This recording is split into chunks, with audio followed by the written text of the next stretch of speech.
Welcome back to Cassar's Corner, the Coach's Corner here. We'll do it every week here on RealSaltLake.com.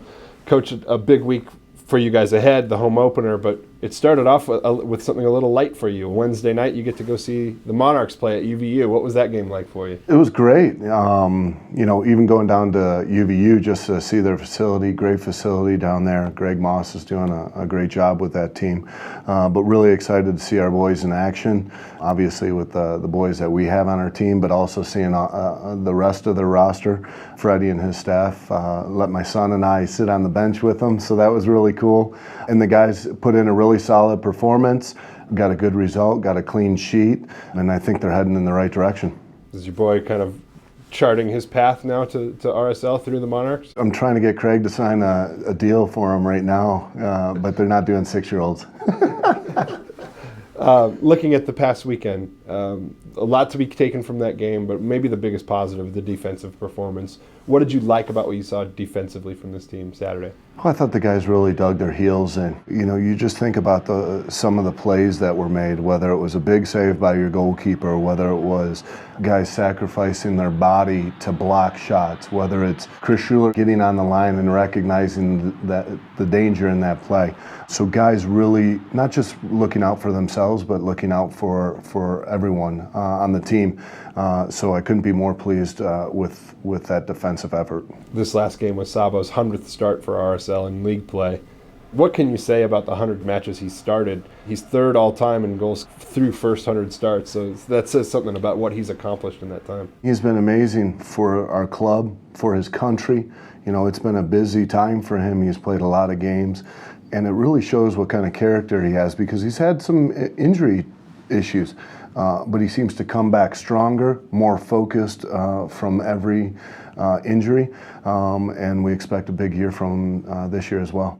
Looking ahead this next week, first game at home, what does that mean for you guys to go out there and have 20,000 at Rio Tinto Stadium? And what's that like? Take me back to the opener last year, your first home game as head coach. A lot of, teary eyes and things like that. We worked hard this preseason. We went on the road our first game and dug in and got a good result. And now we get to come home and have fun in front of our fans. They give us energy. They really propel us. And hopefully we can put on a performance that it gets everybody excited. And we really start off our season at home on the right foot. Is there a moment when you're coming out for the game that it kind of hits you that, okay, it's game time, we're ready to go? At home, or that it's maybe a little different than on the road? It usually happens kind of in that tunnel area where both teams are waiting, the staff's just hanging out behind them, but you're starting to look out and see the fans on the far side, and you're starting to hear it, and the excitement's building, and then the fans get to see the players walk out, and now it's time. And I'm really excited for us to score in front of them and not let them score, but really to get the energy in the building going. The Believe chant, does that do anything for you? Does that kind of I love it. Get the energy going a little? Oh, I love it. Are you kidding me? I love it. I know my family's in the crowd singing it because I hear it all the time in the car ride. Anytime everyone's on the same page for the same purpose is a great thing. When that happens, it really gives us energy. You can really feel the passion, and it's a great way to start the game. And looking at your opponent this week, Philadelphia Union, coming off a scoreless draw as well, what did you take from that first game, and what kind of things are you looking for from the Union? It's a very good team. Jim Curtin's put together a team that's not just works hard, but has quality. Their last game was at home. They started off in a 4-4-2. With an injury, they dropped to a 4-5-1, and then I believe in around the 58th minute, Colorado received a red card. So kind of a little bit of smorgasbord of what we could possibly see. We've been training all week for 2 different formations that they could possibly send out there.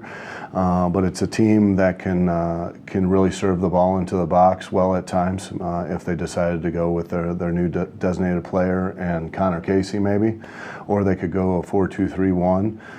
And then you got to really watch a player like Medina, who's a very creative player in the midfield, attacking mid. Maurice Adu, what does having him now for a full year do for them? What kind of impact does he have on that team? Well, I think he gives the whole team confidence.